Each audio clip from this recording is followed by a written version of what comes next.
Welcome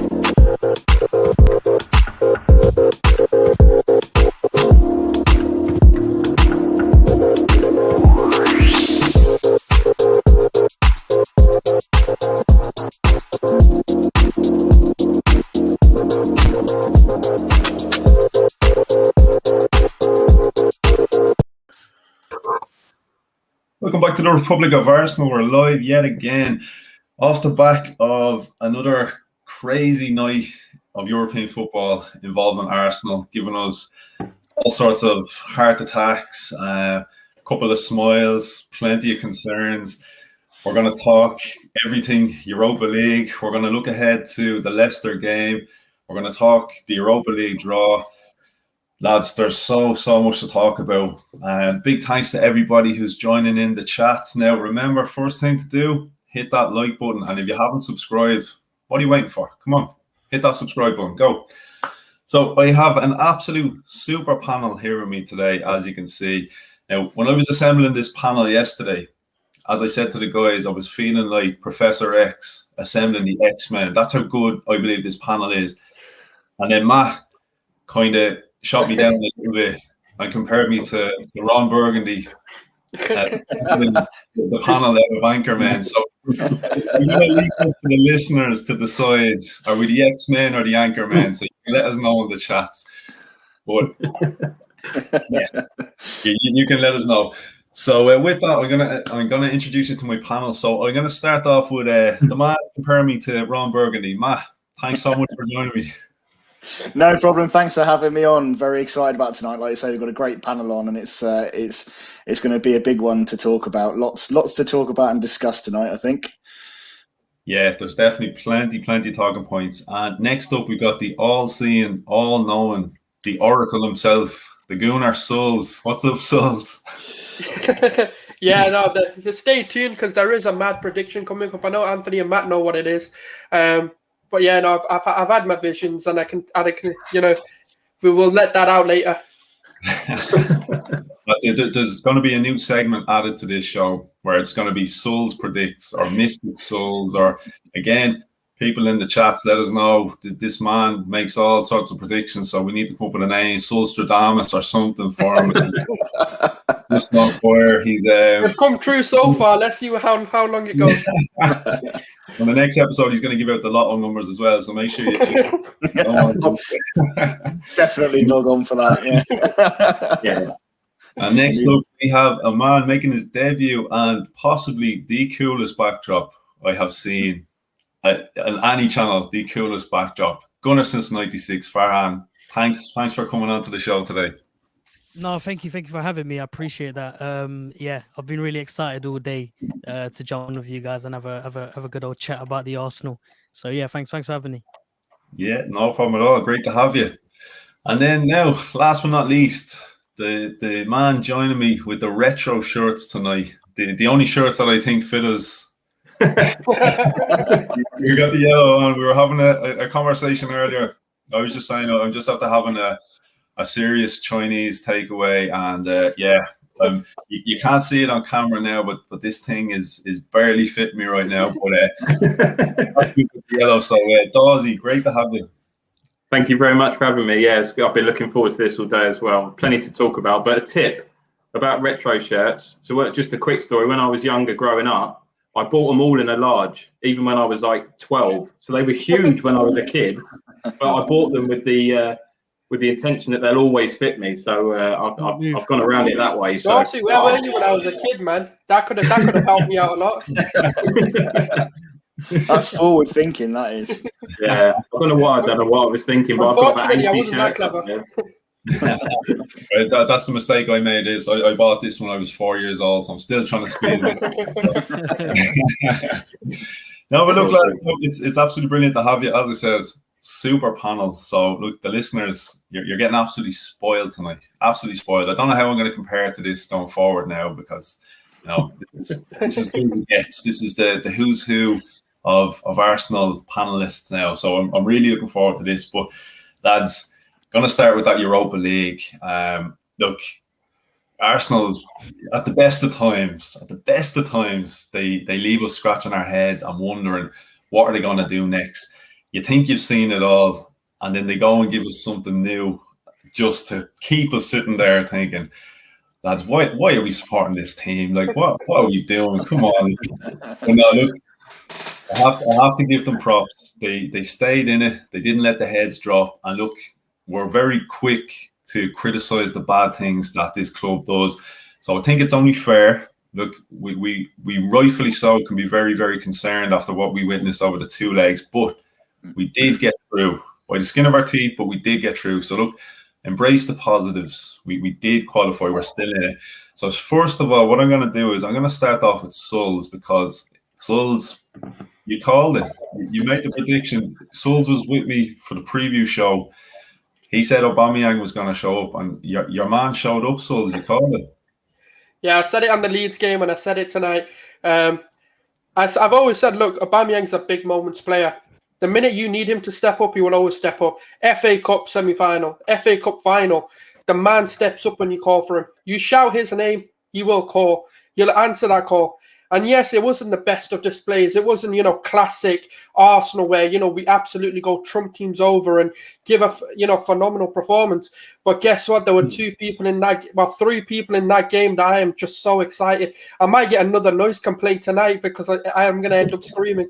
And Captain Fantastic in Obama blood clot Yang. And I've always said he's my brother. And I gave him a lot of time this season. And when you come calling, he's answered. Then you've got our future captain, Captain America, Captain Scotland. Yeah, this is, in my opinion, the player who's better than Robertson. He is the future of football. This is Kieran Tierney. People get to know if you don't know already. I think the world already knows his name. He's Mr. Tesco bag, Mr. Humble himself. He is our future. And when we've asked for a Vieira, when we've asked for an Henry, when we asked for players like Bergkamp, this is the man who's going to do that for us. And then you've got the young man, the absolute stardust, the generational talent. In my opinion, the best youngster in the Premier League in Bukayo Saka. What an absolute phenomenon this guy is. He is like God gave us everything we asked for. God said, you know what, you might have been suffering a little bit too much. Here you go. Here's my gift to you, Arsenal. Here's Bukayo Saka for you. And that is what he is. He is like a prodigy son. And I am so happy I could call him an Arsenal player. Sulz, you know what? You need to come on and start doing my intros, man. The hype man. How do we follow that up? I asked Arsenal, can I come in the dressing room? Because I'll get these players pumped up if they're not pumped up already. Tell you, Sulz spitting fire here. I said this to you the last day. I need to invest in a desk fan because you have smoke coming out of my laptop every time. Love the energy. Love it, Sulz. Absolutely love it.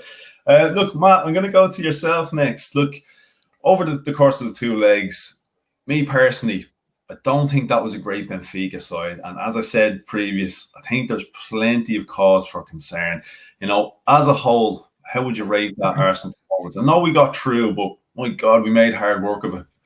Yeah, it wouldn't be an Arsenal game, would it, if it didn't kind of have you sat on the edge of your seats and kind of having a mild kind of heart attack halfway through. So, yeah, I think we were kind of expecting that before we even started, weren't we? But, yeah, it wasn't the greatest performance. We know that. We were very lethargic again, a bit lackluster. We were almost forced to kind of pull our socks up and do something about it rather than be proactive and actually take the game to them.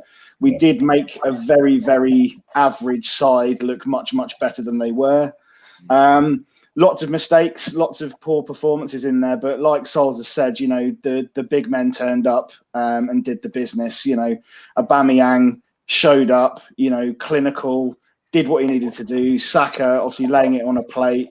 Although, we were saying before we jumped on, he wasn't his sharpest because he's been playing a lot of minutes. But when you need him to in those big moments, he makes those big decisions and he's not scared to stick the cross in and make the difficult choice and not the easy one. Tierney again, I'm so glad that guy's back and playing for us again because he's so important. Where would we have been without him in that game? And obviously looking forward, I know we're going to be talking about Leicester a bit later on, but Partey as well being back. and getting some minutes is a really important thing for us. So yeah, not the best performance. There's plenty of good teams left in the competition. If we're gonna want to win, we're gonna have to beat a lot of better sides and play a lot better than that. But we played with a lot of character in that second half, which, like you say, we have to give big credit for, because we could have just laid down and died and gone out, and that would have been terrible for us. So yeah, big credit to the lads. And Willian, I know he's had a lot of stick, really, hasn't he, this season for some pretty abject performances, but he came on, got an assist, played a bit more positively. So credit to him as well. So yeah, some good things, but we're going to have to perform a lot better throughout the rest of the competition if we're going to do something. Yeah, look, 100% agree. But look, I'm going to try, before we really delve into it and start to dissect the performance itself, I'm going to try stick on this. I'm enjoying this positivity here. I'm enjoying the positive vibe. So we're gonna keep going with that. Sulz, you're after setting the tone, so we're going to keep it rolling. So Farhan, I want to keep it going, keep it positive. Yeah, like that.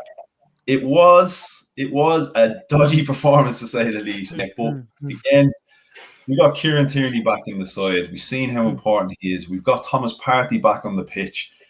Okay, we can see the 2 goals, but we scored 3 goals.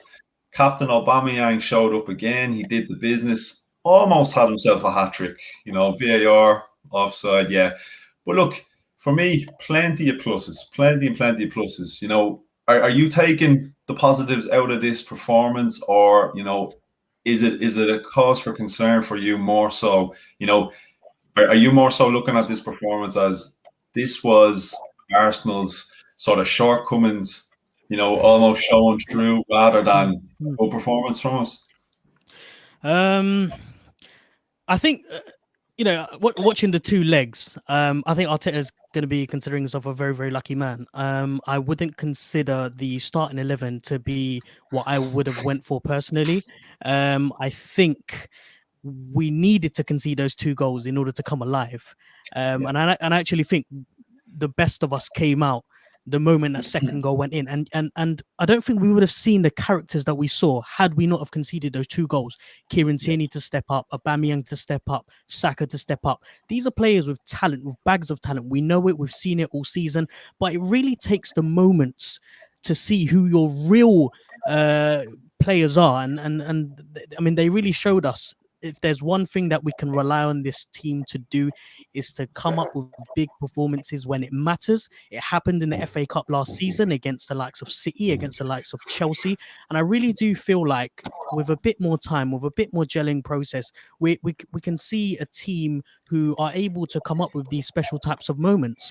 But look, I don't think we're giving Benfica as much credit as we should be. They were set up absolutely perfectly, playing in a low block of 5, absolutely disciplined and stubborn to the core, making it so hard to go through the flanks, because they knew exactly what we wanted to do, which was feed down those flanks, try and get into the box, try and get those wingers into the box. And Arteta mentioned why he didn't bring on Pepe and why he didn't bring on Martinelli, is because it would have been ineffective for them to be put in that sort of system.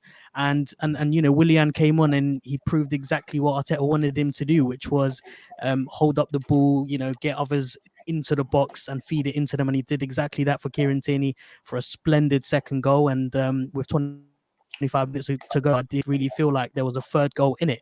I'm just really, really relieved that we are progressing into the next stages, because had we had lost that game, it would have been season over. But now that we've drawn Olympiakos, it's a no-brainer. We go to Greece and we end that tie there and then. We don't bring it back to the Emirates, and the boys don't need motivation for this game. This is a game where the majority of those players will have been involved in last season, will have felt the heartbreak and the heartache. Arteta would have been at the center of that. I think that was his first Europa League game in charge. And so, there's no more motivation that these players need. Finish the game in Greece, move on to the quarterfinals, roll on the next opponents, and let's go for a cup run, and let's try and win it. We've been in the competition for over 4 years now. We've reached the semi-finals, we've reached the finals. It's time that we win a European title, and it's time that we get back into the Champions League, and it's time to bring back those glory days. Yeah, I agree with you 100%. Yeah, look, as you're speaking there, what was standing out for me, you were mentioning character and that, and definitely I could see a lot of that in the performance. At times, Dawesy, I've compared Arsenal to almost like we would say a not very good boxer who starts a fight not too switched on, and it takes him a good punch or two to get into the fight and actually wake up and realize, hang on, I'm in a fight here. I think on the night, Arsenal, we're just masters of our own demise. And like that, to go on the theme of characters, I know myself and yourself, we spoke the other night about Kieran Tierney and how influential he is. Like whatever about Aubameyang, but Kieran Tierney, I know we're both a fan of Kieran Tierney. We like the idea of Kieran Tierney as our captain. But again, for me, would you agree, Kieran Tierney is the man that he just brings that, he has that aura, that presence in the side. And it just felt like if he wasn't there on the night, I don't think we would have got that second goal. What do you reckon? If we didn't have a character like that in the team, would that have been the end of us when Dani Ceballos, whatever happened with Dani Ceballos there? We had, say, Cedric Suarez, for example. We need these big characters. Do you think Kieran Tierney really made the difference on the night? Yeah, he did. Let me get a couple of negative things out of the way first before I move on to the positives. There had to be a few. There had to be. There has to be, and the issue I have, and there's two things really, which are the main 2 points. So the first is individual mistakes week in, week out that cost us goals, and we're far enough into the season now where how do you cut them out?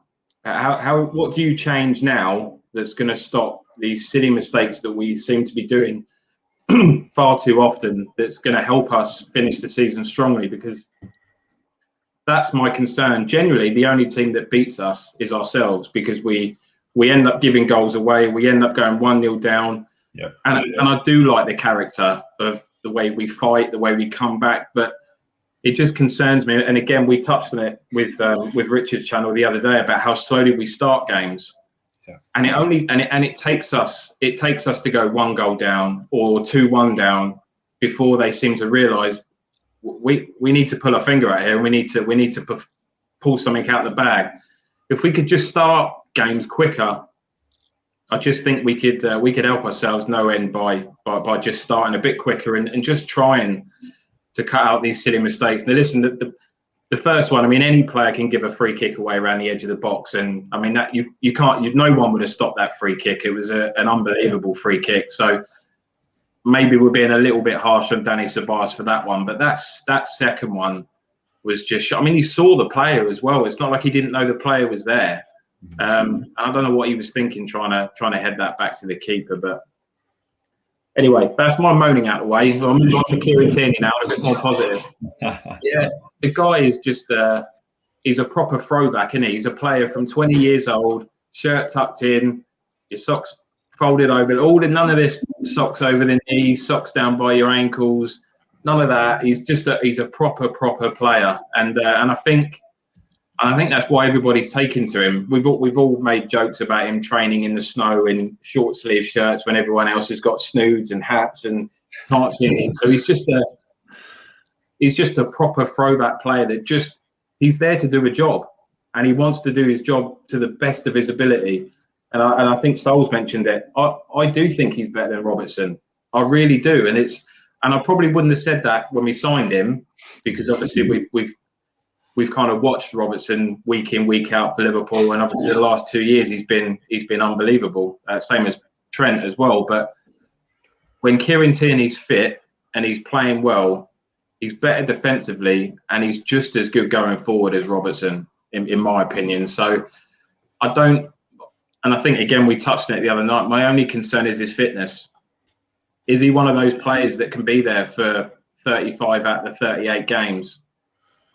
I wish I could be positive enough to say yes, but I get the impression and I get the feeling he's probably going to be one of those that's going to pick up a couple of niggly injuries throughout every season. I don't really see that changing. I think he's had those issues at Celtic as well, whether it be muscular injuries. So, yeah. But if we can keep him fit, mate, I would love to see him with the armband. I would love to see him there week in, week out, because he's just a monster. I just absolutely love him. Yeah, he's absolutely quality. He's definitely one of my favourite players. And I find myself constantly having to sort of explain and defend myself. I appear on a channel with a couple of friends where we're all fans of different clubs and that. So it obviously goes out to a broader audience, and obviously I'm an advocate for Kieran Tierney and how good a player he is, how important he is to Arsenal. Constantly having to explain to rival fans just how good this guy actually is. I hear a lot of he's not as good as this player, he's not as good as Chilwell, Robertson, and that. And I keep encouraging people. I keep saying, look, you need to sit down and watch an Arsenal performance for 90 minutes. Don't just watch a couple of clips, because there's a couple of clips throughout the season. The Mahrez one last week will be used against them. There was one early in the season where I think he slipped and completely done himself. These are the things that are sticking in people's minds. But really, as an Arsenal fan, we have such appreciation for Kieran Tierney and how important he is. And it's actually crazy to say, when a left back comes out of your team, how much you lose that attacking freedom and build up play. Like, it's amazing. He's so much more than just a defender. He's not just a left back. He's almost a cog that gets the machine going. He's so underrated. So I say it to rival fans the whole time. You really have to sit down and watch this guy. Don't just watch a couple of highlights. Like, watch for 90 minutes. And then watch an Arsenal game without Kieran Tierney. Two different sides all together. And I know when he's not there, look, obviously it throws the balance, because we have right-footed player covering at left back, and then you'll have Bukayo Saka will maybe go to the opposite side. So for various reasons, Kieran Tierney not being there completely throws us. Watching that game the other night, okay, like I said, we were down and out at one point, but I'll be completely honest, and maybe I'm being a little bit harsh on Benfica.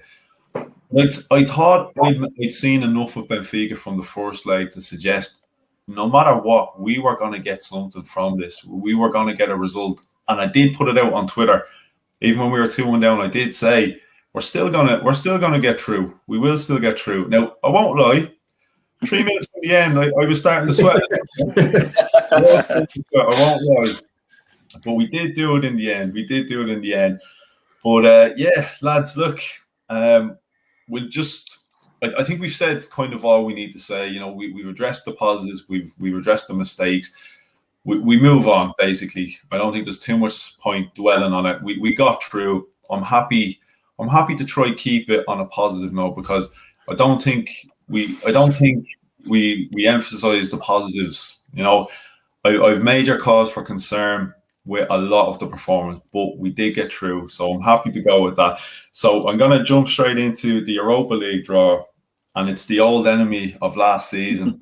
Matt, Olympiakos, what you reckon this time around? Are we gonna get revenge this time?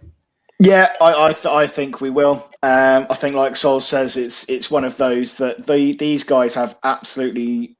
There's no better reason to want to go into this game and absolutely smash them and win it. They've got, how much more motivation do you need to go into this game and stick in a really good performance and put it away? You had obviously the events of last time to revenge us, to seek revenge on. Obviously, you've got Socrates as well, who's obviously probably going to be playing against us as well. So you've got a lot in there for us to want to go in and get a result in that game. So yeah, I'm feeling quite positive about that. Actually, I'm not one of these. I know there's been a lot of people on Twitter saying, "Oh God, it's going to happen again." I'm not one of those. I genuinely think that we are going to stick in a good performance in that game and actually see that one through. And I think we're actually going to make an easier night of it than we did, or an easier couple of games of it than we did this time round. So yeah, I'm feeling positive going into those. Yeah, look, I'm the same. The only thing I will say is when we drew Benfica last time round, I felt positive. Yeah, I felt the same way. Yeah.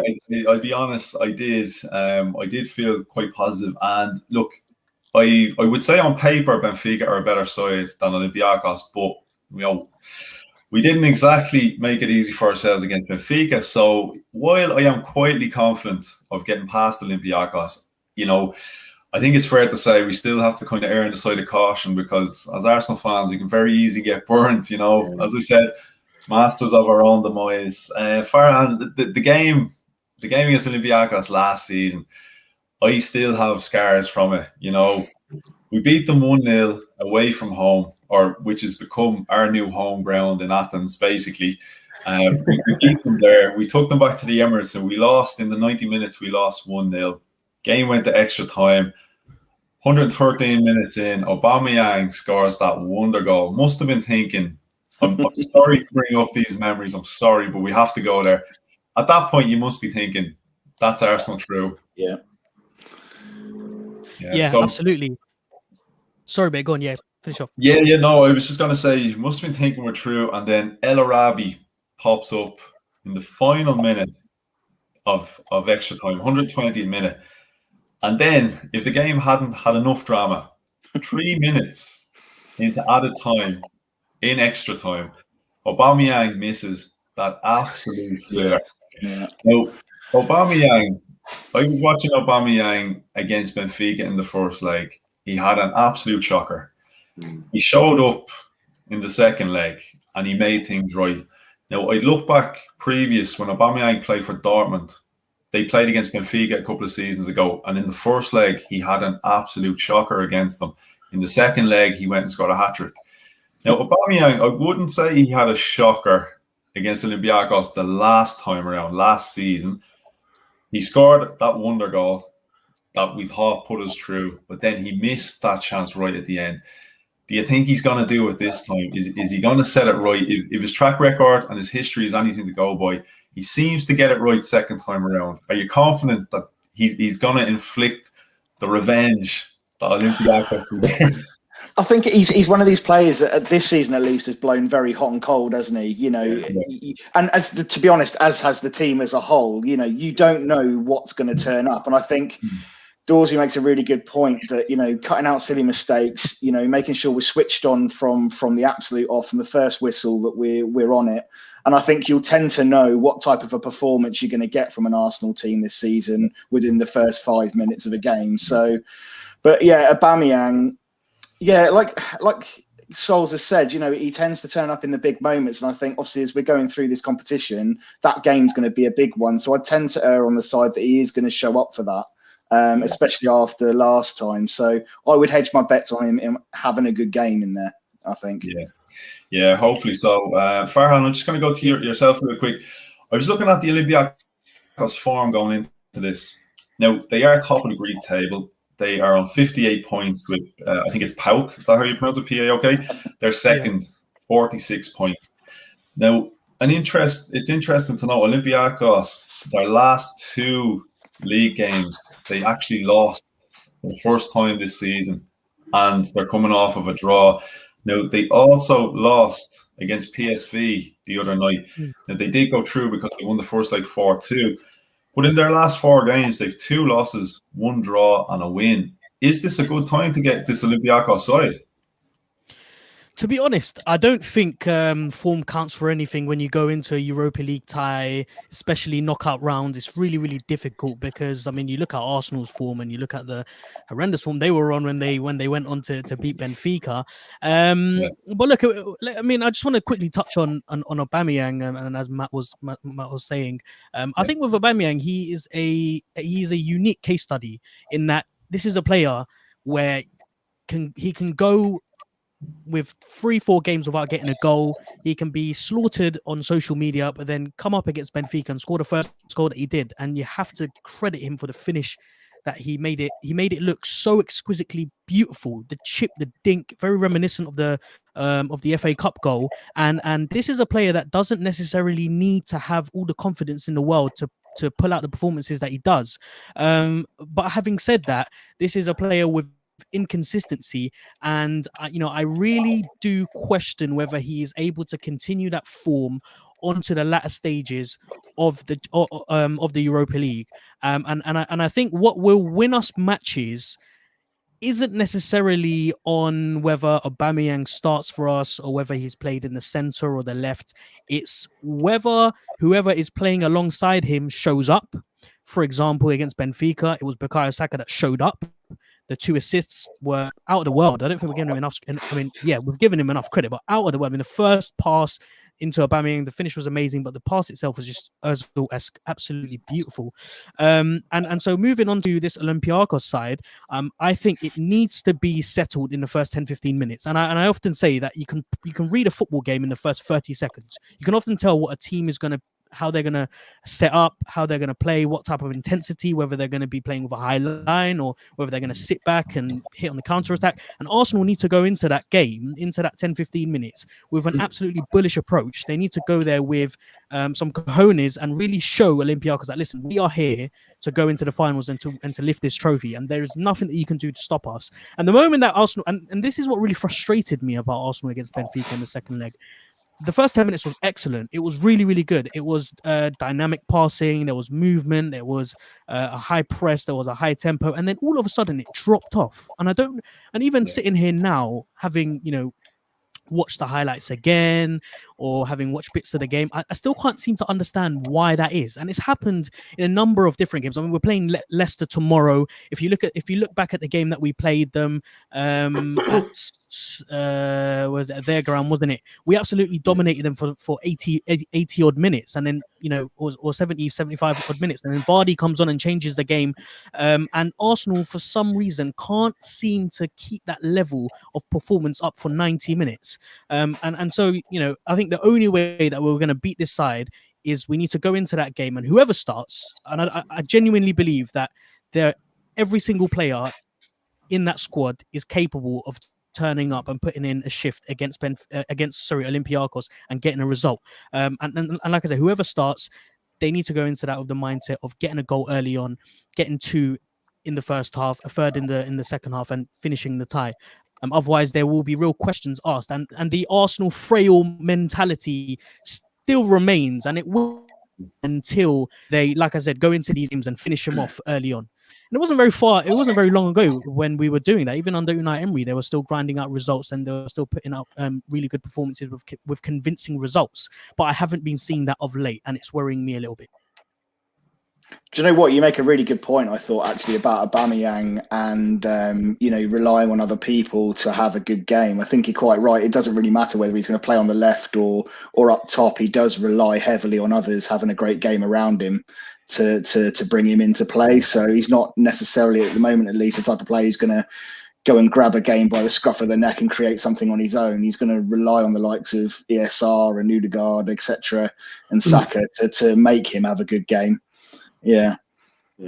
I have to be honest. My last concern is Aubameyang. If I'm being honest, going into the next round, I think if we create good enough chances for him, he'll take them. I think my concern, and it has been all season, is cutting out these silly mistakes that we continue to make. And if we can stop that, then Aubameyang doesn't need to score 3 goals a game for us to get through. So my last concern, and I don't necessarily think he's certainly been inconsistent this year, Aubameyang, but I know people keep calling for him to play down the middle and play him out there, play Lacazette a lot. Just, it's not broken, so don't fix it. He's been playing on the left side of the front three for pretty much probably 80% of the time he's been at the club, and he's scored so many goals. Was he on 68 or 70 goals or something stupid like that? So just don't. If it's not broken, don't fix it. Just leave him where he is. Play him on the left wing.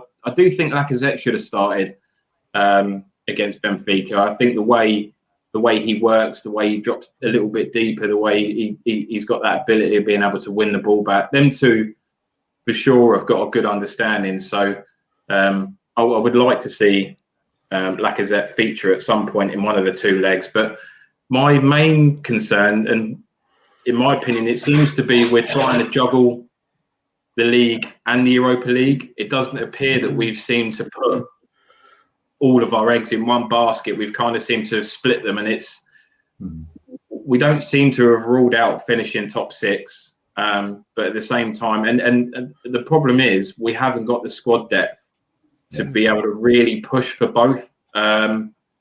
And that's my concern. And when you've got people like Saka, and I mean, there's nothing that I can say that nobody's already said about how much we love this kid, but he needs a rest, man. Look at what happened to Jack Wilshere, and that's just. And I'm not saying for one second that he's built the same way or he's going to have the same problems, but Can you imagine if we're sitting here in 10 years' time and we're saying the same thing about Saka, you know? Yeah. So we need to learn from that. He is only 19. He's played a hell of a lot of football, not just this season, but towards the back end of last season as well. But the problem is he's not done himself any favours. Well, we just can't drop him.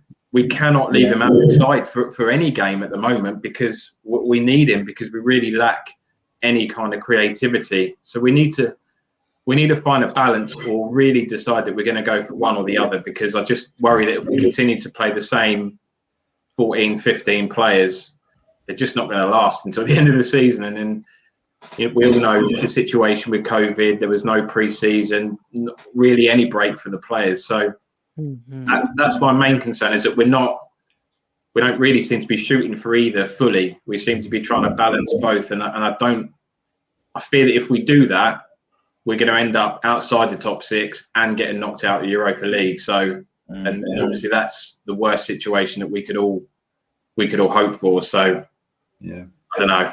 We'll see. Hopefully, I'm wrong.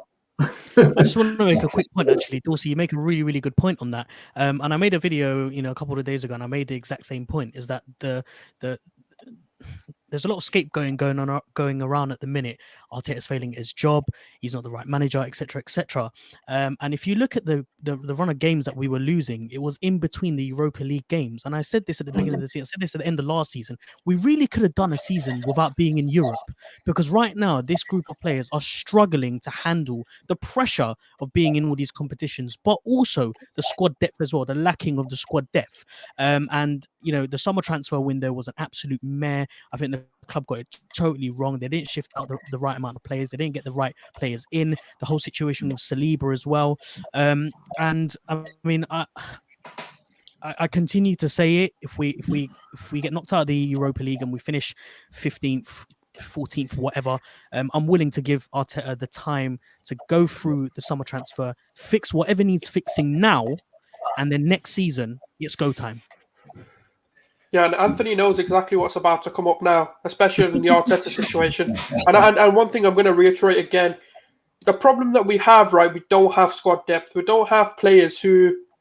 Because when we think about it, right, at the minute we've got Kieran Tierney injured, who do we bring in? There's no one good enough. Under 23s, at the club level. Even Kolasinac isn't like someone like, oh, why did you loan him out? He's no good either. Yeah. When you look at the midfield, for example, Partey or Xhaka, to be fair, people need to give a little bit of credit to Xhaka as well, because he's not as bad as people make him out to be. But the minute Xhaka, Partey are injured, who do we bring in? Ceballos and El Neni? They're no good. Then even if you want to come into the under 23s, I know people are saying Miguel Aziz, but guess what? The man's 17, 16. He's not going to be ready for first team football. No. He's not played in a Carabao Cup. He's not played in Europa League, where we can just throw him in a season where there's this much toxicity going on. And then people are crying about the way he's handled Saliba, the way he's handling, Martinelli, the way he's handled, even with the Aubameyang. Like, the problem that we always have, right, as fans, is that we're not patient enough. And we don't understand the concept of a process that, I could be sat here tomorrow saying maybe Arteta's not the right man. But guess what? We'll never know that, because we've not given him the backing. We've not given him enough places. We sit here, we cry about the board, we cry about the manager, we cry about the players, we cry about the club.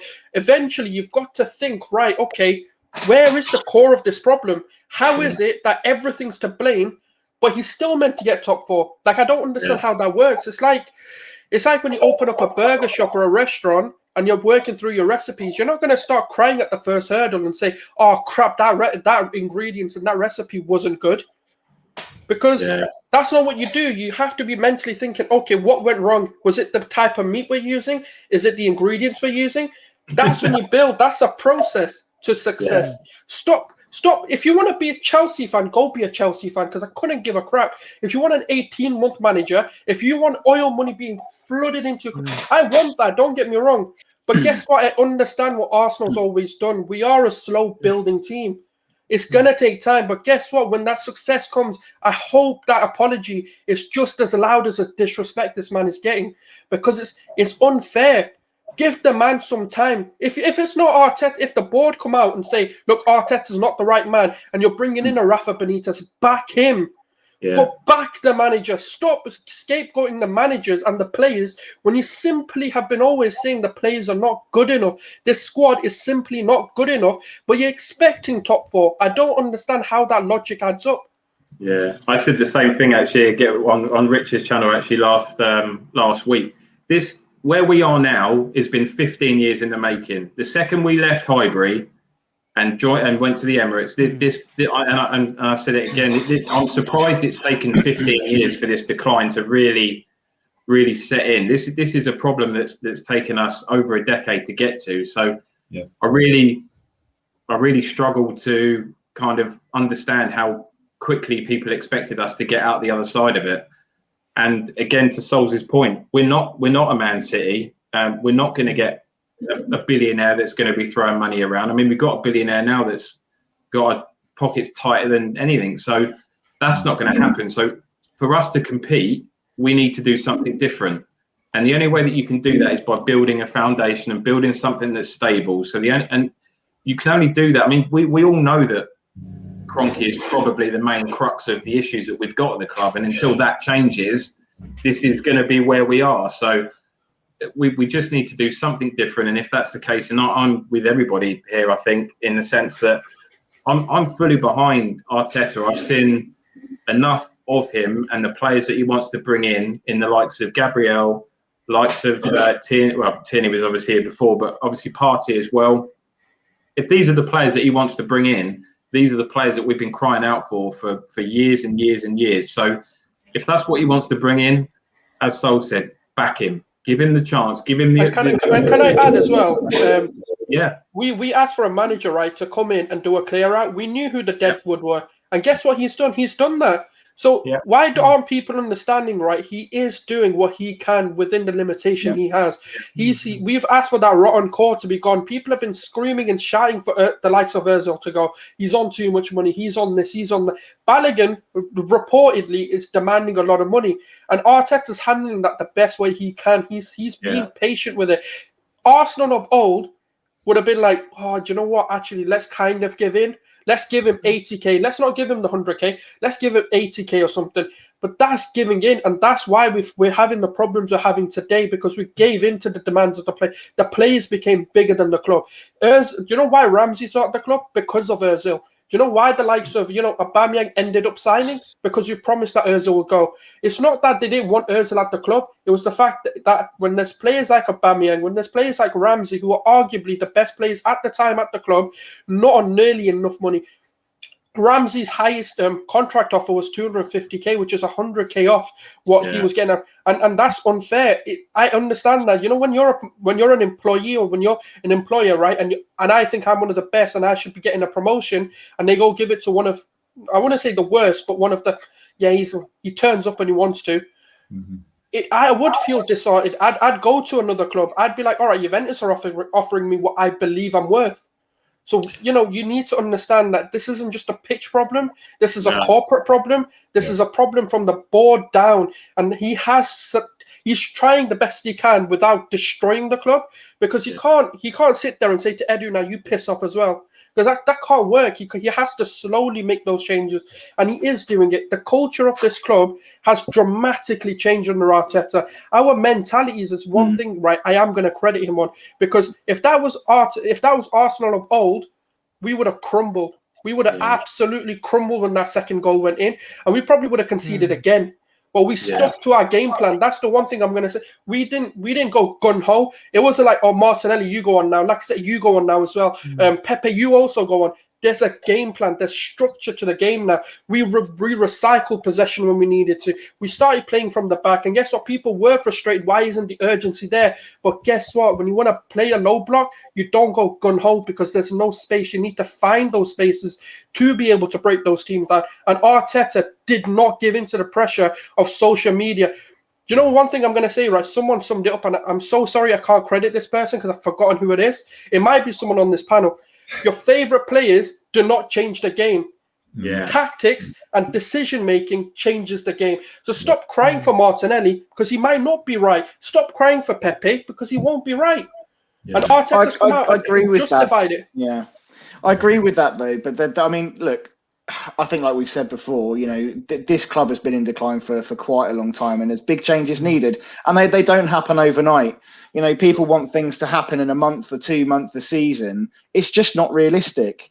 People crying out for new managers. Well, what's he going to do? He's going to have the same ingredients. You're going to want another manager after 6 months' time when the same things happen. Mm-hmm. He's done a great job, I think, with the tools he's had in the time he's been given. He's had a lot to contend with. He's brought in some really fantastic players to the club. He's been a bit unlucky with injuries and things like that. He's, obviously with the likes of ESR getting more game time and things like that. Saka's absolutely bloomed, I think. I think Emery obviously gave him his chance initially, I believe, but obviously Arteta has really helped him develop, and he was credited for that at City with other players similar to him for bringing the best out in players. And I think we've seen a lot from Arteta, defensively. Everyone's going, we're great defensively, but we're not going forwards. Look, how many years have we been talking about our leaky defence, having shockers all over the pitch? You start with the basics, you go strip it back to the basics, you get your defence sorted, then you can start to attack.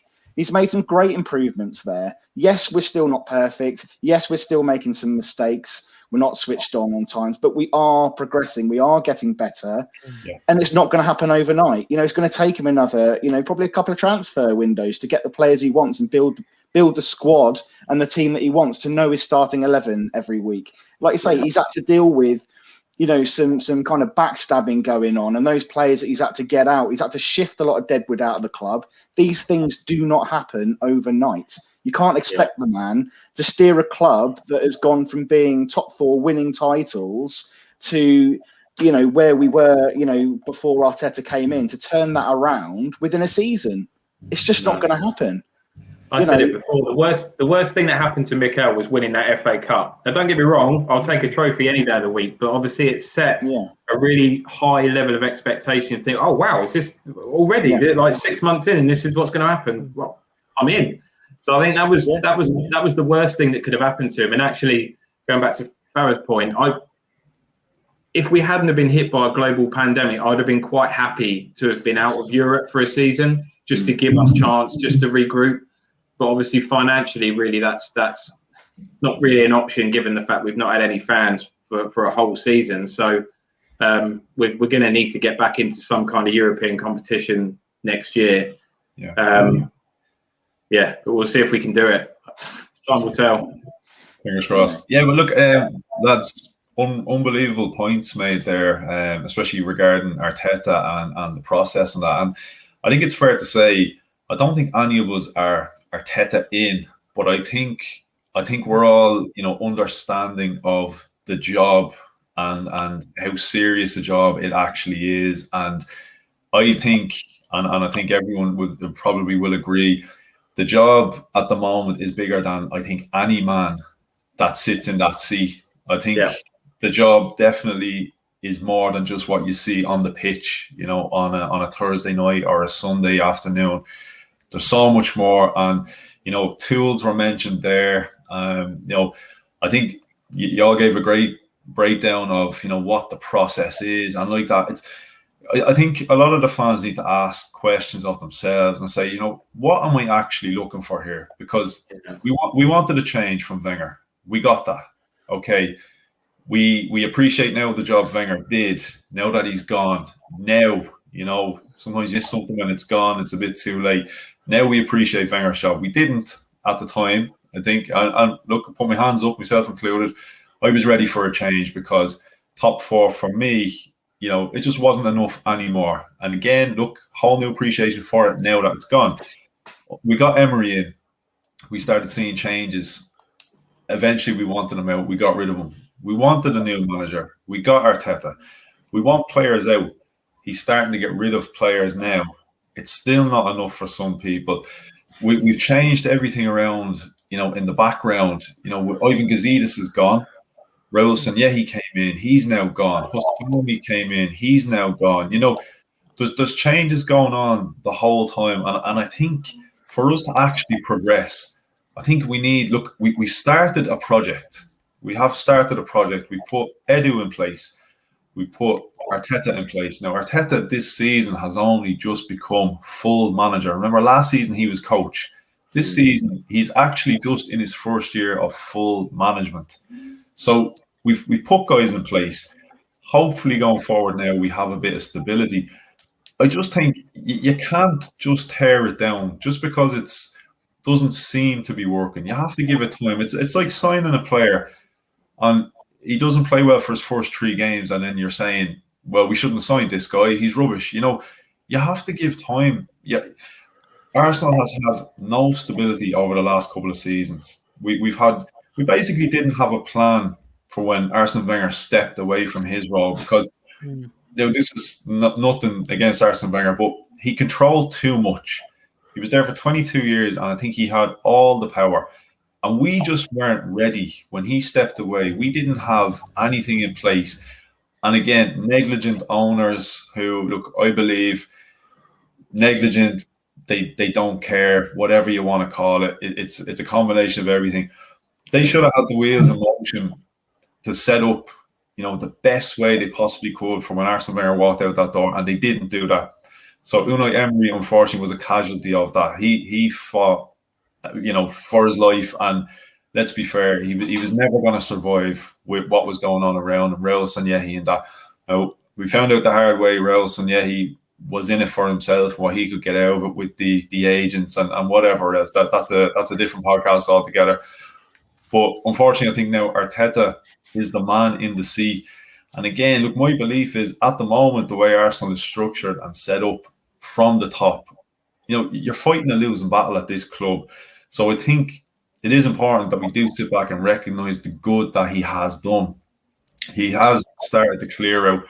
He's raising the funds, you know, he's identified, you know, who the bad eggs in the squad are, you know, the players who just aren't good enough. He's trying to change the mentality around the club. We just have to stick with it. You know, we have to, you know, how long we stick with it, I'm not sure, because look, I do still understand it's a results-driven business. So, yeah, I have all the sympathy in the world for him and the job that he has. But yeah, whether he gets enough time, I don't know. But my feeling, as I said, I'm not Arteta in. I'm most definitely not Arteta out. But structure, stability, we have to keep building on this project. You cannot tear it down at the first sign of it not working. Arteta may not be the man that restores the glory, but if he can even, you know, make the blueprint for the next man that comes in, I think he'll have done a hell of a job.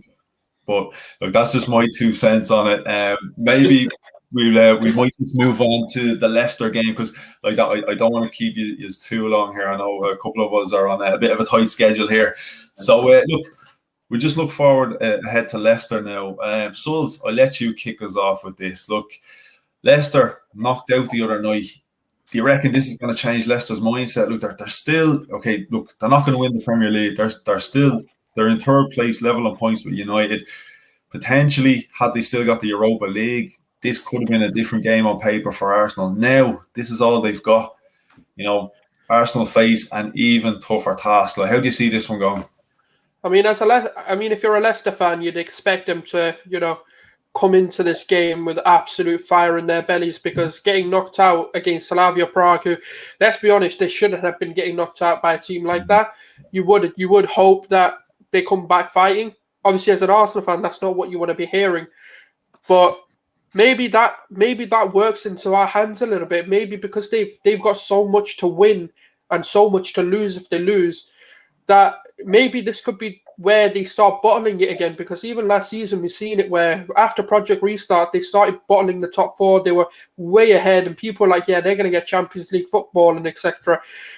Now, this is the test of their mentality. This is going to be a test of their mental strength. Because let's be honest, right? Arsenal have revenge. This is part 1 of our revenge. This and Olympiakos are our 2 games now that we're looking in the season to gain our revenge from, because it was an absolute smash and grab. We were on top of them for about 80 minutes of that game. Brendan Rodgers' game plan worked perfectly because that's what he wanted. He wanted to just bring Vardy on and let Vardy go and score like he normally does.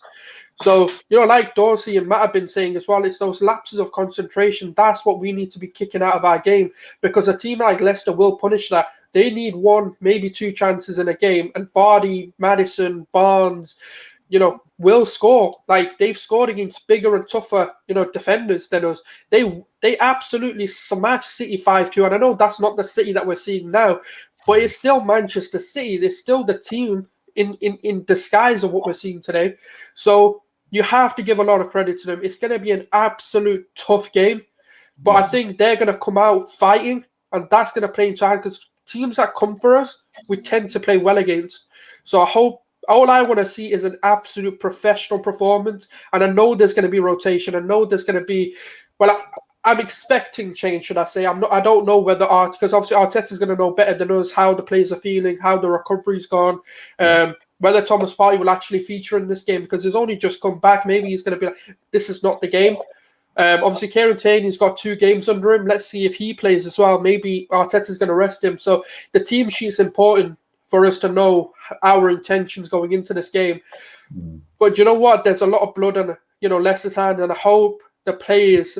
This is going to tell us how that Olympiakos that Olympiakos game is going to go, because Leicester beat us, and that was heartbreaking as well, because it was in the depths of the game.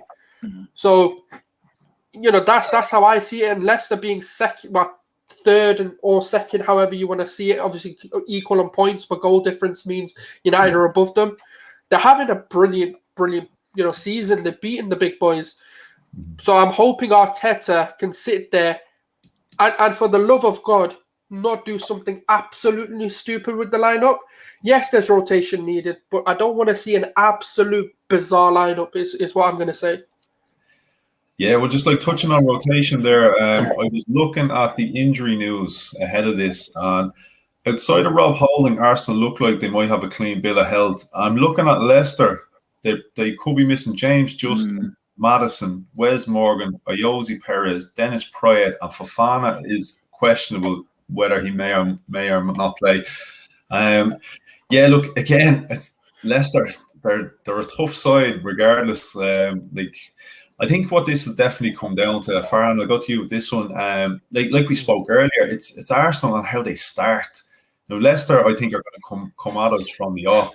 How does Arteta get this team, G'd up at the beginning of this game? Will it be a difference of, we have Thomas Partey potentially available to start, Kieran Tierney, maybe having these guys in the side, we might see a different Arsenal from the off, because we're notoriously slow starters. I think you say that. Sorry, mate. Go on, Matt. No. Sorry. No, you carry on. I'll jump in after. I was just gonna say, sorry. It's funny that you say you're expecting Leicester to come out of the blocks and be really difficult. I actually think Leicester are there for the taking. They have got a number of key players that are not available in Perez, in Maddison. And having said that, though, they've got the likes of Vardy, they've got the likes of Barnes, Pereira, and Didi Tielemans. They've got a fantastic group of players. They have got a really elite group of players that have molded into this side that are doing so incredibly well in the Premier League. But I don't know whether mentally they have gotten over the fact that they're out of the Europa League. I think one of their ambitions would have been to get as far as possible in the Europa League, having won the Premier League, 3-4 years ago. Their expectations are going to be up here to try and win trophies now, to try and get into that conversation of, and Maddison has mentioned it, they don't consider us as one of the big boys, but here we are time and time again proving everybody wrong. And in order to go into this game and get the 3 points, I think it's really important, it's pivotal that we do exactly what we're supposed to do against Olympiakos, and is to set the pace in the first 10-15 minutes. And the boys can do it, and they've shown us they can do it. Against Southampton, they went against a side who plays high-pressing football. We played their game against them and we won. We did the same thing at Newcastle when we played them after the FA Cup tie. We did it against West Brom. There is that element, that level of performance is there. We know it's there. We just need it to be more consistent. And I'll just touch on what Sulz said as well. I think the starting lineup was, I don't know if was it you, Sulz, that mentioned the starting lineup. Or it might have been you, Anthony. Sorry. The starting lineup is going to be key. It's going to be crucial, and it's going to make a difference. I said it shouldn't be a stupid or bizarre lineup. Yeah. No Willian, basically. Yeah. So I won't say anything. Do you know what? If he starts, if he gets an assist, I'd happily have him in. If he gets an assist, It's funny. I do get the impression that he might potentially start, but I mean, we have to remember as well that after this game, we've got 6 or 7 days, of rest, full rest, until we need to play Burnley. And so whether he starts Bukayo Saka or not is going to be an interesting one. I say, play him if you've got 6 or 7 days of rest. I mean, like Saul said, Arteta will know more than any of us whether he will be fit enough, whether he's fatigued, or he's not as fatigued to be playing that game. It will be interesting to see whether the likes of Saka, Partey play, whether the likes of Emil Smith-Rowe play, where Emil Smith-Rowe plays as well. That's a really interesting one because I really do believe that Emil Smith-Rowe offers us something a little bit different than what Odegaard has offered us in the number 10 role. It's going to be a really interesting game to watch in terms of how both managers approach this tactically, because I get the impression that Rodgers is someone who likes, especially when he plays against us, who likes to keep things very slow, keep things very tight until he sees us take our foot off the pedal. And then, I mean, like I said, when they played us in the first game, he brought on Vardy, and I knew instantly what was going to happen. Vardy was going to run in behind us and he was going to score a goal, and it's exactly what happened. So, I would be really surprised if Arteta doesn't set up these boys to get an early goal and to try and finish the game as early as possible. And they're going to, we'll see what kind of effect the Benfica game has had on these players, because what I'm expecting is to see a rejuvenated Arsenal, an Arsenal side that is full of belief and full of optimism and full of confidence. And I think, 75% of the game is played on confidence. So if these players are playing on a high level of confidence, they're going to be able to pull out a really good performance, I hope. Yeah, hopefully so. Dawsy, what do you reckon now? Look, we're still in the Europa League. Do you think is Arteta gonna rest and rotate for this game? Do you think he's gonna go for it? Is he gonna put all the eggs in the Europa basket now? Or as you said earlier, is he kind of dipping his feet in both? He's not 100% sure, whether it's Europa or League. Maybe now the fact that he's in the quarterfinals of the Europa League, maybe it's a little bit more serious for him. How do you see him lining out? I do. I see it being a fairly strong starting 11. I don't think there's too many players that he can really leave out. But I think I'm a bit of an anomaly here in the sense that I'm actually quite worried about tomorrow's game. More in the sense that, Leicester are where they are, and they fully deserve to be where they are. But they are. That wouldn't have been their expectation at the start of the season. So when you look at the two sides, who needs the 3 points more, Leicester or Arsenal? So I don't think Leicester are going to do anything stupid. Certainly not in the first 20, 25 minutes of the game. I think they're going to sit in and just see how that first half an hour kind of plays out a little bit. So I think we are going to be able to put them under pressure. Hopefully we can create a couple of chances. And if we can get an early goal, then obviously we can build from there. But they seem to have a real knack of playing against us. We haven't won there since 2015, I think, when we won 5-2, I think it was. So we've had a few bad results there. I know we beat them in the Carabao Cup, but it's more referencing the league. So I'm a little bit concerned about tomorrow. And actually, I know a point doesn't do us any favours, but if someone offered me a point now, I probably would take it. Just purely because I think it's going to be I know they've got a couple of players out as well. It'll be interesting to see how it plays out. And like we've all said, you can tell pretty early, 5-10 minutes in, kind of how a game's going to set up and how it's going to play out. But I don't see Leicester doing anything too silly and really coming at us in the first half an hour. Maybe if we get an early goal, maybe then they need to come out. But I think they're going to be looking at us and thinking, listen, boys, they need the 3 points a lot more than we do. So, I think it's going to be quite a tight game. And it's players like Vardy that really concern me. And I can't stand him. I'm glad we didn't sign him. But when we see individual mistakes and silly penalties given away, more often than not, it's someone like Jamie Vardy, someone that's quick, nimble.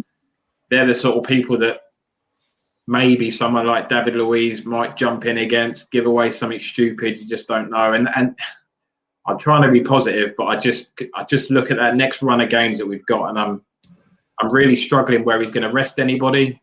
which concerns me about fatigue and injuries and picking up stuff like that. So, yeah, I don't know. I would take a draw now, I think, if someone offered it to me. I think it's going to be a tough game. I don't expect Leicester to do anything stupid. I think we're going to have to be very, very clinical. I don't think we're going to... We don't create many chances in the easiest of games. So what makes us think we're going to create 10 chances or more in a game against a Leicester side that are probably going to sit in for the first Dawsy, half? there's one man that we've just recently got in. That is Martin Odegaard. The man's going to make effortless creates of chances. Mate, I hope so. I mean, listen, I can see by looking at him from a technical perspective, you can see he's brilliant. You can see that. Yeah. Has he got used to the league yet? Probably not. He started the last few games. He hasn't had a lot of football. So do I expect him to start tomorrow? Probably not, actually, just because he before joining us, he didn't play a lot of football. And I think he started the last 3 games off the top of my head. I don't know. I mean, you're right. I think Emil Smith-Rowe can come in, and I think he's been brilliant since he's come in and has looked brilliant in that number 10 role. So maybe if it's not Odegaard, hopefully Emil Smith-Rowe can create something for us. But it's going to be a tough game, and I must admit I'm not overly looking forward to it, if I'm being honest. Although I'm trying to stay positive, it's quite difficult. I agree with you, Dawsy. I'm definitely kind of sitting on the cautious fence with this one. I think we've got every right to be cautious because, like you say, you know, they're sat in the position in the league they are for a reason. You know, they are a quality side and they've been doing well. They've been doing well for a number of years. So, but I think we will see changes. Yeah. I think a number of the players have played something like 4 games in 12 days. So, like Farhan says, you know, whether he decides to play Saka and go, you got, you know, a week's rest, do we risk it? But like we've all said before, do we want to put that on a player like as so important as Saka to risk injury or burnout? Do we just say, look, enough's enough, we can do without you for this game? You know, I think we'd either see ESR or Odegaard, not both. And I think the likes of Pepe and Martinelli might get a chance this game with Lacazette possibly sticking up front on this one. But yeah, you know, they have got injuries. You know, Maddison's out, obviously he's a really key player for them, but I don't think it's going to make a massive difference for us. Again, you know, we need to make sure that we're switched on when we're cutting out mistakes. Absolutely critical, you know. But yeah, I don't... Louise, I can see Gabriel and Louise playing. So I think Holding, isn't he? He's just started playing again after his concussion. Yeah. I can't see Holding or Mari getting the start. I think it'll be Louise and Gabriel. But we've got Partey back, so I think he'll really help. Yeah. He's got to start. He absolutely has to start. Even if you bring him off after an hour, then that's fine. But I think for us to start quick and to potentially get an early goal, I think he has to start. Yeah, you know, and we got. I think we lost to them in October. Like I said, I think our away record against Leicester isn't particularly great.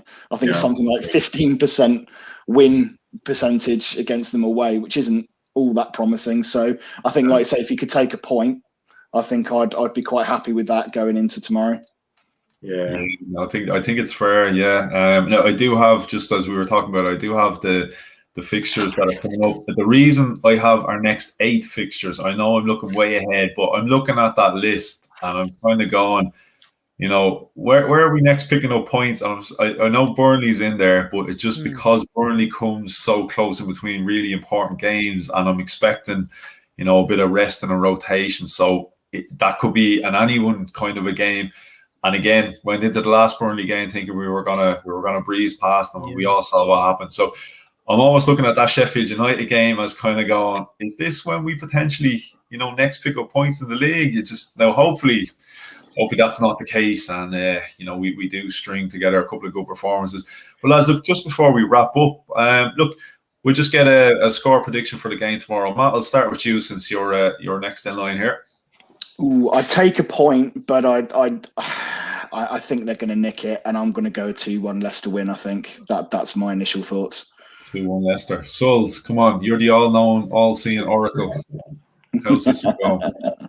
No pressure, yeah, mate. I'm gonna agree with the scoreline of Matt, but not the outcome. It's gonna be a 2-1 Arsenal win, and I think Pepe is gonna be the man that's gonna be the hero of the game. I hope he plays because I think Leicester is a perfect opportunity for him to prove what his worth is. Because I do think, as much as people are gonna, I know Leicester are well organised, and that's where Pepe can dismantle that defence. Where he's a magnet as well. He does like to draw players in because he takes them on, and he can take 1 or 2 players on. And I think that's what you need to do, because when you look at that Wolves game, the only reason we got that goal was a bit of magic from Pepe. And this season, especially as an inverted winger like Asane, for example, that Arteta developed in City, he's trying to do that with Saka and Pepe. And he's such an awkward player, especially when we've put him onto the left, that you don't really know what he's going to do. Like, even as a fan sat here, we're like, all right, what's he now going to do? Because he can cut in, he can cut out. And to be fair, he's got a good rounded game. We're just trying to develop him to a player. And I think it's going to be 2-1. And I think Pepe is going to actually win it for us. There you go. You've heard it here first. Put your money on Pepe if you're a betting man. Mystic. I really hope that's true. Yeah. I need to ring our Tetra fan. Is he playing? Can I get lined up? Yeah, that's it. Farhan, what are you thinking for tomorrow?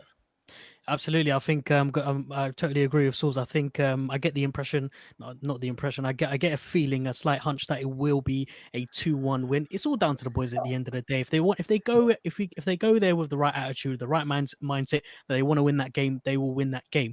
I do have a strong feeling that Pepe will start.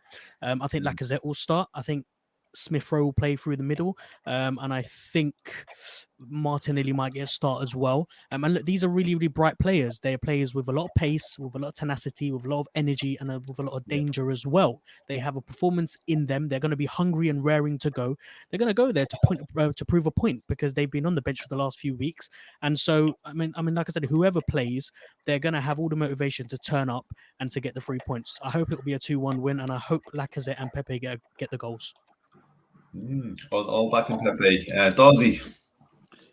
I think Martinelli is perfect for tomorrow's game. And I think if we want to start the game right, if we want to start it quick, I think you need someone like Martinelli that's going to just chase people down left, right, and centre. I think that is infectious. I think you get 1 or 2 players doing that, then all of a sudden you start to see 3 or 4 players doing it, 5 and 6 players doing it. So I would like to see Martinelli start tomorrow. I'm not convinced he will, but I would like to see it. Pepe will definitely start. And I think Lacazette will definitely start as well. I think we've got goals in us, but I think they've got goals and we've got errors, which concerns me. So I am going to go for a draw. I'm going to say 2-2. We're going to go 2-2. I just think we've always got a mistake in us. We're already 1-0 down because Vardy loves a goal against us. So before we've even kicked off, I think we're maybe already starting on the back foot. So we're going to, but yeah, I'm going to go 2-2. 2-2. Yeah, it's again for me, it's a tough one. I agree. We have all the tools to show up on the day and get the results, but I also agree we're as I keep saying, masters of our own demise, and we like to, give the opposition an advantage before we even kick the ball like that. We've always got that mistake in us. I think maybe, look, if we can get Partey and Tierney and even Lacazette, a bit more of a leader kind of character on the pitch, we might be a little bit more switched on. And I'm going to try, I did predict on Richard's show the other day, Dawsy, I did predict a draw. Yeah, I'm feeling the positive vibes here tonight. I'm feeling it. Sulz, you had me fired up from the start. I'm feeling the positive energy here. So I'm gonna go with I'm gonna go to 1-0 winner. So I think we're just gonna nick it. To use an Arteta phrase, I think it's gonna be fine margins. I think we're gonna keep it tight. And look, if we get something against the run of play, I'll be more than happy. I think as Farhan, as you said, Lacazette and Pepe and the guys coming in, chomping at the bit. Hopefully they're looking at it. Pepe especially, a point to prove. He was playing well, got himself back in the team on a regular basis, and then all of a sudden he's gone again. So I'm hoping he comes in and says, you know what, I fought for my place. I was in the team for a couple of games. I got taken out. I was like, I'm going to give you a performance tomorrow that makes me indispensable to your lineup from now on. I think that's what he has to do. So hopefully, Sulz, hopefully you've called it now. And one thing I want to say, you know, Pepe, right? When you see the smile on his face when we won that game, and the way he just came into the team, and like, if you see the celebration pictures of him, you can just see that passion, and you know he wants to play. And I think Arteta's probably is going to play him. But you know, on Martinelli, he reminds me of like a bulldog that's angry every time he plays. He's like he's got something against someone, and he just wants to chase that. But he is a nice guy. I'm not saying he's like an angry, like he wants to beat the crap out of people, but he's like an angry bulldog. No, you're right. He's like a bit of a wasp at a picnic, isn't he? He's kind of buzzing all over the place. Like, Get him to wait Jamie Vardy, if you wouldn't mind. He's definitely, do you know what? He is the exact type of player you would hate against Arsenal. You really would. He doesn't leave you alone, does he? He never ever leaves anybody alone. I think he's perfect for tomorrow. We're gonna, but I think again, we said it on Rich's show that I know people have been saying about why Martinelli's not been getting much in the way of minutes, and whether it's a fitness thing, which I hope it is, but obviously Arteta is quite rigid in the way he's set up, and because Martinelli runs, he chases, maybe because he leaves holes, and maybe that's why Arteta's maybe slightly refusing to giving him some minutes. I hope I'm wrong, and I hope it is just wants to ease him back, because I'd love to see him start tomorrow. But I just hope one of us is right, apart from Matt. Do you know what? So do I, and I think I think it depends on who plays. And how it's set up. Because I think if Pepe, Martinelli, and if Pepe, Martinelli, and Emil Smith Rowe are set up there, and Lacazette, I think we've got a really good chance of getting at least a point. But I'm just not sure whether he will play Martinelli, and I think he's going to be quite key to us getting something from the game. But we'll see. Well, hey, look, hopefully we'll be continuing on the positive vibes after tomorrow, and we'll all be smiling and celebrating 3 points. But lads, look, I want to give you all a big shout out. I want to say a big thanks for appearing on the panel. Matt, will you let the people know where they can find you on your channel? Yeah, so both on Twitter and on YouTube, AFC Red Room, as you can see on the screen, same name on both. So yeah, if you're feeling generous, go give me a like and a follow, and hit the subscribe button if I can talk. And Sulz, if people are looking for lotto numbers and first goal score predictions and all, where can they hit you up? I mean, like the comment section said, I'm Arteta's agent. I'm part of the backroom staff at Arsenal. I'm the hype man, so you can find me at Arsenal, I guess. But if not, you can find me at Gooner Sulz, Leicester Bay Footy. You can pretty much find me on Anthony's channel. Thank you for the opportunity of always coming on. It's always great talking to you. But yeah, they're the main two platforms. And obviously, just tune into Republic of Arsenal. And guess what? Subscribe to the panel. There's no need to think about it. Just hit that red button and don't even have a second thought about it. Yeah, 100%. Hey, hype man, definitely. Farhan, what about yourself now? I have a feeling your inbox is going to be blowing up now. People asking, where did you get that green screen from? Unreal. No, I appreciate you having me on. It's been really good fun. For those of you guys that want to follow me, have a chat, you can find me on Twitter and Instagram at Gunner Since 96. I also release a piece of content on YouTube as well, so that's also Gunner Since 96. And if you want to hear more of my mundane voice, I don't know why you would, I release a podcast after every game, which is called the Arsenal Therapy Podcast. And funnily enough, I started that podcast after the Burnley game, in which I was having a massive meltdown in my head, and I thought, what's the best way to try and cool myself down? So I came up with the Arsenal Therapy Podcast, and it's been quite therapeutic up until now. Let's hope it continues. If you're offering Arsenal therapy, you're going to be a busy man. Where can I book it? Have you got any bookings, mate? Because I need a lot of it right now. Where can we all sign up? And Dawesy? Yeah, no YouTube for me. I'm still trying to build up the confidence to maybe take the plunge and create a channel, because I've enjoyed. And again, thanks for having me on, Anthony. I've been on Rich's channel a few times, and Ryan, Mr. Arsenal's channel. So I am enjoying getting involved in these, so maybe at some point I'll build up the confidence to do my own. But at the moment, just on Twitter, you can see my handle there at Dawesy2801. So yeah, please do drop over, drop me a follow, and say hello. Yeah, Can I just say, Dawsy's artwork is next level, by the way. I do want to shout that out. Literally just going to say that. Thanks, mate. And by the way, Appreciate just to show you one, this, can you see? Yeah, it's just turned off. Oh, you got that one. Yeah, absolutely love it, mate. Absolutely Thank love you, it. So mate. yeah, credit to you. Appreciate it. Thank you. I thought you were about to show me his OnlyFans there, Sulz. I was. Yeah, you That's can private. sign That's it. off. Yeah. That's off this. No. Dawsy to everyone. Don't expose us. I was going to say we are past the watershed now, aren't we? I think. Yeah. Only just. Look, lads, no, like I said, it was absolutely brilliant having each and every one of you on, and I would be more than happy to, for one, I would be more than happy to return the favour here on any of your channels. Dawsy, we're going to put the pressure on you to get your channel up because Do it now. Yeah. your artwork is unbelievable, but no, definitely as a panelist, you're a wasted talent without your own content out there, because like you really have a great insight and great overview and knowledge. So definitely look. You're too kind. I'm sure the lads will back me up here. We will support you 110%. Thank you. Whatever you need. But yeah, no, look, big shout out to everyone on the panel, and big thanks to everybody for liking, sharing, subscribing. Make sure you do the same for all of my panelists here, because like I said, not just great people, amazing content creators, top guys, know their stuff. So yeah, look, if you want to support me, support the guys as well. So look, thanks very much. We'll leave it at that, and we'll be back again soon. So come on, you Gunners. Cheers, guys.